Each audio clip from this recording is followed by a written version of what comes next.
Ma fille Émilie et moi étions partis faire un petit voyage en Alaska. Nous avons toujours rêvé d'y aller. C'était pour nous un peu comme le voyage de notre vie. Mais dans le petit village de Nome, on nous avait dit « Faites attention à la maison du diable. N'y allez surtout pas. Elle est hantée. » Mais nous ne croyons pas en ces choses-là. Un jour, nous sommes partis nous balader dans les contrées sauvages de ce magnifique endroit. Il y avait beaucoup de neige. C'était vraiment génial d'évoluer dans cette nature presque hostile. Sauf que malheureusement, une tempête commençait à pointer le bout de son nez.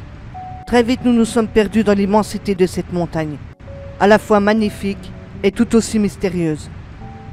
Au bout d'un moment, nous avons aperçu une petite maison, ainsi qu'un homme qui rentrait du bois chez lui pour se chauffer. Nous l'avons interpellé pour lui demander de l'aide. L'homme nous invite à entrer dans sa demeure.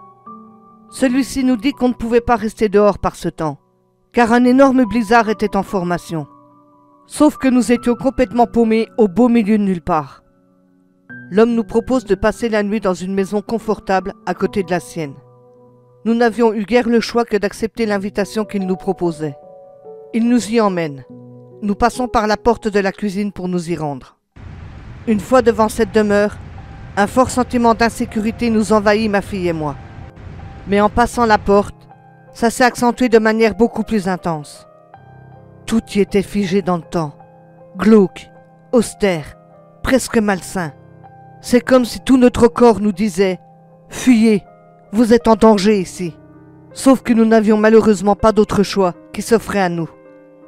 L'homme allume un feu dans la cheminée, puis nous propose généreusement un café, que nous acceptons avec joie et reconnaissance. Nous le remercions. Nous nous installons tous au salon. L'homme nous demande si nous connaissons l'historique de la maison. Nous lui disons que non. On lui explique qu'on s'était perdu, en faisant une balade dans les bois et les montagnes, mais que nous avons été surprises par la tempête. Il nous dit que c'est la maison du diable, et qu'elle renfermait un lourd secret. Après analyse de la situation, c'est clair pour nous. Dans l'inconscient collectif, cette demeure est pour les habitants du coin, la maison du diable. Et visiblement, tout le monde ici y croit dur comme fer. Ma fille et moi, nous nous sommes regardés, se demandant si clairement le mec n'était pas sous Prozac, pour nous sortir ce genre d'histoire à dormir debout. Mais il était convaincu de ce qu'il disait, alors nous avons écouté l'histoire, mais sans toutefois y prêter la moindre attention. Cela a été notre première erreur. L'homme nous conseille de laisser les lumières allumées pour la nuit. Enfin, si elles restent bien allumées, précise-t-il, en nous racontant des tas de phénomènes observés dans cette maison. Qu'il y avait eu soi-disant le fantôme d'un chirurgien qui venait tuer les gens qui s'aventuraient la nuit dans cette demeure. Entre ça et la tempête, le choix fut vite fait. Mais une fois l'homme parti, j'avoue qu'il avait laissé une certaine crainte en nous dans son sillage. Mais très vite, nous avons balayé tout ça d'un simple revers de la main. Ce fut notre deuxième erreur. Peu de temps après, l'homme revient de nouveau, mais cette fois avec des provisions, pour que nous puissions manger et boire. On le remercie pour son hospitalité. Nous passons la soirée devant la cheminée, tellement le froid mordant de l'hiver est rude. Le mercure a plongé à moins 50 degrés cette nuit-là. Puis tout à coup, nous entendons une porte s'ouvrir à l'étage. Pourtant, un problème demeure.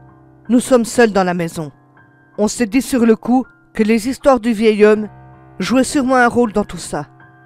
Puis très vite, les lumières ont commencé à vaciller. Et nous entendons aussi des bruits de pas dans toute la maison. Pourtant, je le répète, nous sommes seuls. La peur s'installe très vite en nous. Mais que pouvions-nous faire d'autre? Nous décidons d'aller nous coucher. Ma fille n'avait pas voulu dormir seule. Alors nous avons pris la même chambre, juste au cas où. Nous entendons des tas de bruits différents. On ressent aussi une peur presque irréelle nous submerger. Tout notre être nous disait de foutre le camp d'ici le plus rapidement possible. Mais nous sommes bloqués par un énorme blizzard. Puis tout à coup, tout s'accélère autour de nous. Des bruits de pas, des grattements dans les murs, les lumières vacillent à tout va. Des chuchotements venus d'on ne sait où se font entendre. Des ombres aperçues du coin de l'œil, nous faisant douter de notre propre santé mentale. Comme nous n'arrivions pas à dormir, nous nous sommes donc levés pour boire un chocolat chaud. Mais ma fille m'appelle en hurlant pour me dire qu'il y avait un trou dans le sol du garde-manger. Je m'y rends alors pour constater que c'était un puits, Il y avait beaucoup de calcaire. Le calcaire est une véritable éponge pour de l'énergie électromagnétique.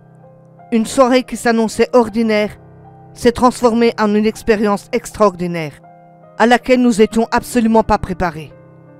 Nous avons trouvé des documents dans un coffre dans la chambre, bien soigneusement cachés sous le lit.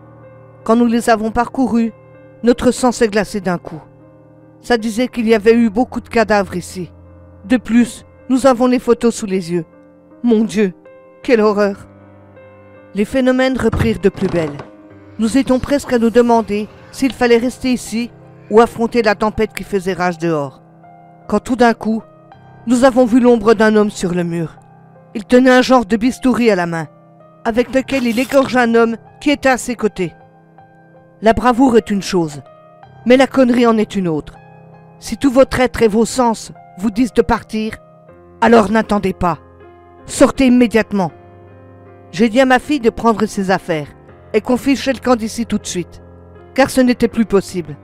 Je précise quand même qu'à côté de ça, il y a une montagne de cadavres sous la maison elle-même. C'est quand j'ai vu ça, écrit sur un bout de papier, au fond du coffre, que j'ai pris cette douloureuse décision. Mais je n'avais pas le choix. Au moins, dans la tempête, on avait peut-être une chance de s'en sortir. Mais ici, dans cette maudite baraque, aucune. Nous avons couru aussi vite que nous pouvions, mais on n'y voyait absolument rien dans cette tempête. Au bout d'un moment, nous avons aperçu des lumières pas très loin de notre position. Nous avons foncé en direction de celle-ci. Nous avons frappé à une porte, pensant raconter notre histoire, mais que personne n'allait nous croire. Puis la porte s'est ouverte seule. Nous n'y voyons rien avec ce temps. Une violente force invisible nous pousse à l'intérieur. Nous constatons avec dégoût que nous étions revenus à la maison, au point de départ. Personne, je dis bien personne, n'échappe à cette maudite demeure. Une fois dans la maison, les portes et les fenêtres se sont violemment refermées sur nous. J'ai vu ma fille se faire égorger sous mes yeux, par cette fameuse ombre. J'étais en larmes.